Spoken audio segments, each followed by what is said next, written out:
Getting to end of October. Now we're counting down the minutes, not just the days. October officially ends on Friday. That means Saturday plunges us into the 11th month. I hope you're ready for it. Brace yourself. Ready or not, it's coming. Well, today on the show, we have interesting conversations reserved for you, as we always do, beginning with the big stories. Court frees 12 accused of killing policewoman in Rivers. That verdict came through, I believe, yesterday. Lamido threatens legal action as PDP denies him access to chairmanship nomination form. The president has pledged to support Dangote Refinery's expansion. That is a plus, and I hope he's looking to match words with action. And INEC has said it is locked and loaded, more than ready to ensure it delivers, with particular interest in pre-election court cases. Coming up at 4, we'll be looking at the first big story, the court freeing 12 accused of killing a police woman. There have been lots of controversies that trailed that verdict. I'll have a legal practitioner with the MBA, someone who's in the leadership. I'm going to try to get his profile correctly, to join me at 4 to break down what exactly it takes to charge a person. What are the intricacies, the details, the actions and inaction that happen in the courtroom that eventually leads to a verdict. And at 5, I'll have Professor Ken Weke join me. We have an interesting conversation. I don't want to let the cat, the dog, or whatever animal out of the bag, but you and I will get to find out what it is when we get there. 6 brings the major news. After that, it's open season. That's exactly what we do. Are you here for it? Of course you are. Stay with us.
Welcome back. Hard Facts 92.3 Nigeria Info. Sam Chinedu here.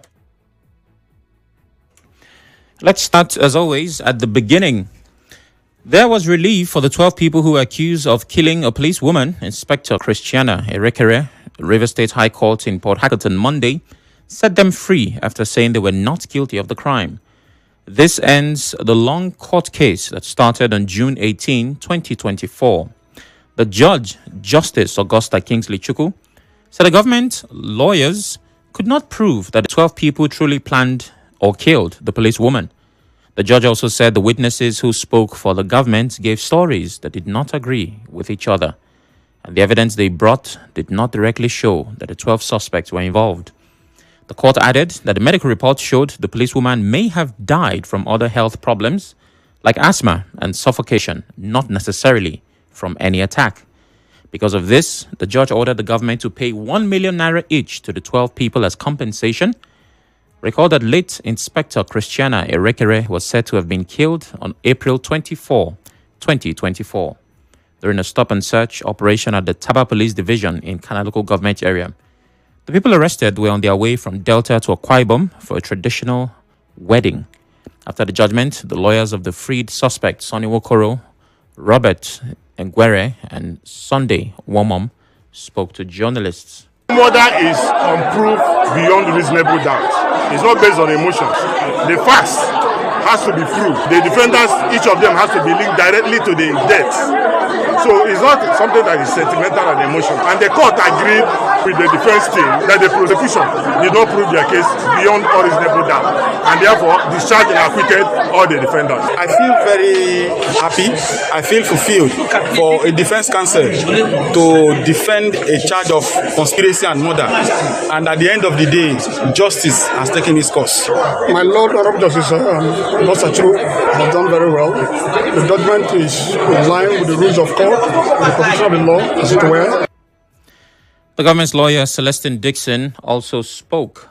I'm sure that the outcome of today's judgment, that a group of travelers will just move into a police station and beat up a police officer, and the person passes on the same day. The court will now come to the conclusion that those people should walk away, even when the court agrees that certain people engaged the deceased in a fight. The court still went ahead and discharged and acquit those. The team is going to meet with the police authorities and review the judgment very well and advise on the next step to take. Many of our family members of the late inspector, her brother Nkwe Bariledum, and her daughter Fortune Erekere said they were not happy with the court's decision. Today, we are seeing the matter the way it goes, and I, in person, is not particularly satisfied about the way the matter was discharged. Because number one, there is an issue in question, and the issue is the disease, the dead lady that has children to take care of, that has mother and other relations to take care of. Because I'm not satisfied, but we have to go for appeal. They've killed someone, but today they free all of them that they should go. What about us? Who will take care of us? I'm own siblings and I will be suffering ever since they have not go to school. They're not going to know how we are managed. And the court will just people will go just like that. How about us? How about the person that died? What I want is justice for my mom. They're not supposed to free all of them just like that because they kill someone. All right. So that had to be touching. But you know, the law is not exactly a respecter of emotions. It's called the law for a reason. I saw some pictures after the verdict was given yesterday. As you can expect, the 12 were happy, hugging their family members, lawyers, and those on the other side. You just heard how they reacted. And this is like a football game, right? Over the weekend, there was El Clasico. Real Madrid, Barcelona. Real Madrid won this time. Normally, I'm empathetic towards Barcelona. I usually prefer that they win their games.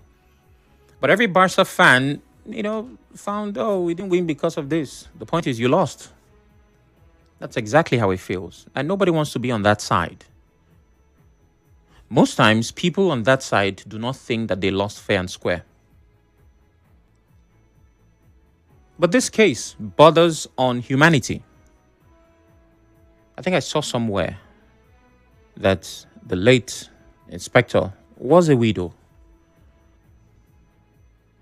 And I've been interested in this case from the very beginning for obvious and rational reasons. Everything around it just had this... There was something about it that could not be explained. People were going for a wedding. They were stop and search. And the next thing, you heard that they assaulted, according to the story that made the rounds at the time, they assaulted the police officer, and because of that, she died. What we heard from official sources was that there was a claim that, she made videos of them or took pictures, and they got angry and tried to get her to take the pictures off their phone. But somehow the stories were not adding up. But again, we couldn't speak about it because of what those in the legal practice will call sub judice. It was already in court. Now, there's a verdict. Now the court has said that those people are innocent. But I think everyone should be interested in this case because this is a microcosm of our country. This case study represents Nigeria as a whole.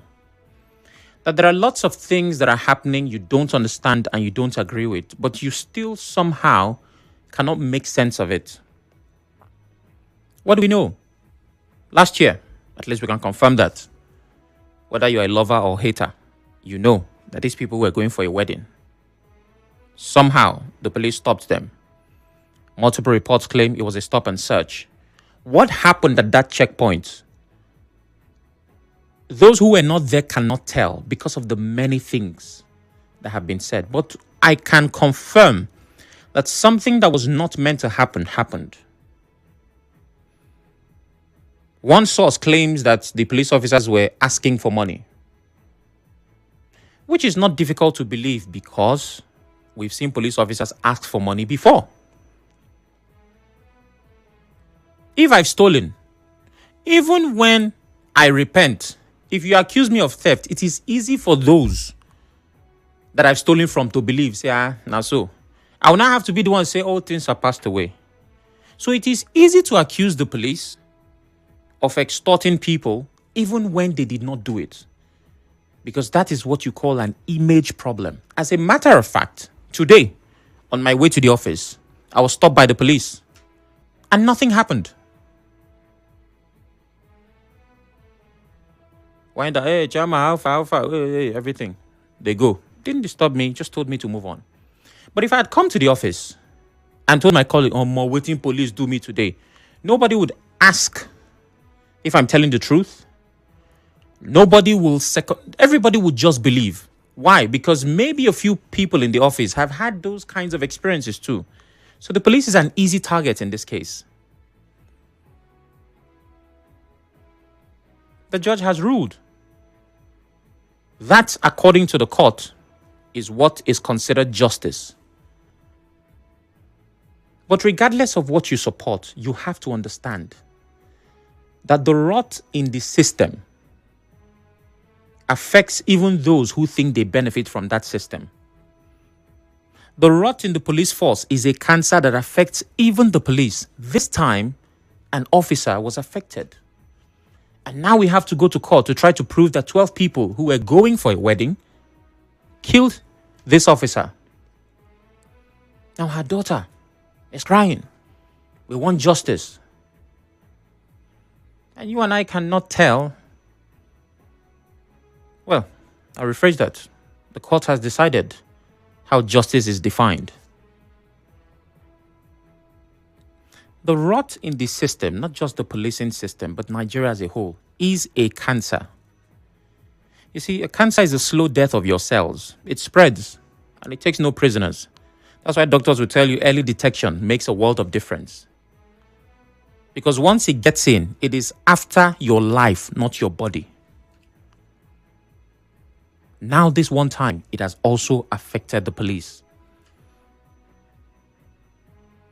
Christiana